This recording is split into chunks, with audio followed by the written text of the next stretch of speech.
స్వర అలాగే అభి వాళ్ళిద్దరూ కూడా ఒక మెడికల్ షాప్లో అయితే కలుస్తారు. ఇక అభి అయితే బాబీ కోసం టాబ్లెట్స్ తీసుకుంటాడు. ఇక అక్కడే ఉన్న స్వర కూడా కొన్ని మెడిసిన్స్ తీసుకుంటుంది.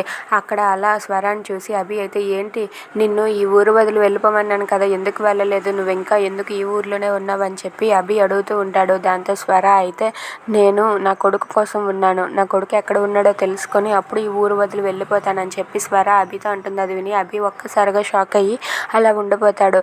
అవును అభి సార్, నేను నా కొడుకుని తీసుకొని ఈ ఊరు నుండి వెళ్తాను, అంతవరకు వెళ్ళను అని చెప్పి అంటుంది.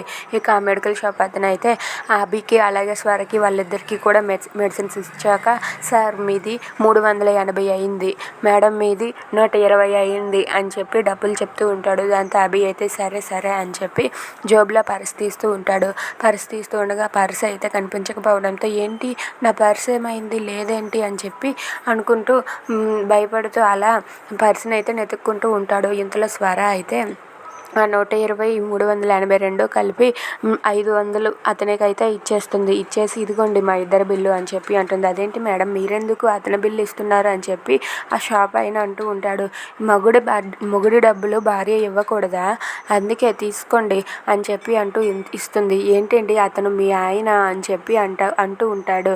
ఆ మాటలకు అభి అయితే అలా చూస్తూ ఉంటాడు. ఇక స్వర అయితే, అవును అతను నా భర్త, నా మొగుడికి నేను సాయం చేయకూడదా అని చెప్పి అంటుంది. అది విని అక్కడ ఉన్న అభి అయితే ఏం మాట్లాడలేక మౌనంగా ఉండిపోతాడు. ఇక అక్కడ ఉన్న స్వర అయితే, నా మొగుడుకు నేను సాయం చేస్తాను, ఏమైనా చేస్తాను అని చెప్పి డబ్బులు ఇచ్చి అభిని అయితే కాపాడుతుంది. అభి అయితే ఏం చేయలేక మౌనంగా చూస్తూ ఉండిపోతాడు. If you like this video please subscribe.